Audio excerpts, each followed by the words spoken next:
Chapter 37. Now Jacob dwelt in the land where his father was a stranger, in the land of Canaan. This is the history of Jacob. Joseph, being 17 years old, was feeding the flock with his brothers. And the lad was with the sons of Bilhah and the sons of Zilpah, his father's wives. And Joseph brought a bad report of them to his father. Now Israel loved Joseph more than all his children, because he was the son of his old age. Also he made him a tunic of many colors. But when his brothers saw that their father loved him more than all his brothers, they hated him, and could not speak peaceably to him. Now Joseph had a dream, and he told it to his brothers, and they hated him even more. So he said to them, "Please hear this dream which I have dreamed. There we were, binding sheaves in the field. Then behold, my sheaf arose, and also stood upright. And indeed your sheaves stood all around, and bowed down to my sheaf." And his brothers said to him, "Shall you indeed reign over us? Or shall you indeed have dominion over us?" So they hated him even more for his dreams and for his words. Then he dreamed still another dream, and told it to his brothers, and said, "Look, I have dreamed another dream. And this time the sun, the moon, and the 11 stars bowed down to me." So he told it to his father and his brothers. And his father rebuked him, and said to him, "What is this dream that you have dreamed? Shall your mother and I and your brothers indeed come to bow down to the earth before you?" And his brothers envied him, but his father kept the matter in mind. Then his brothers went to feed their father's flock in Shechem. And Israel said to Joseph, "Are not your brothers feeding the flock in Shechem? Come, I will send you to them." So he said to him, "Here I am."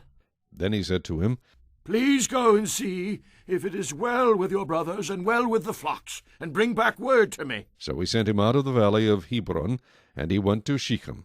Now a certain man found him, and there he was, wandering in the field. And the man asked him, saying, "What are you seeking?" So he said, "I am seeking my brothers.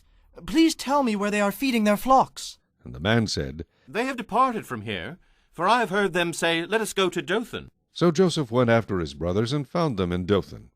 Now when they saw him afar off, even before he came near them, they conspired against him to kill him.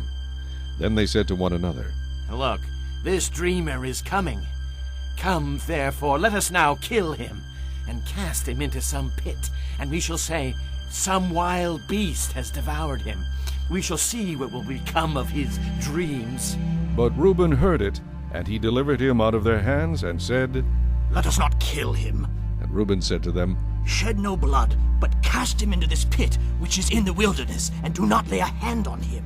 that he might deliver him out of their hands, and bring him back to his father. So it came to pass, when Joseph had come to his brothers, that they stripped Joseph of his tunic, the tunic of many colors that was on him. Then they took him and cast him into a pit, and the pit was empty, there was no water in it, and they sat down to eat a meal.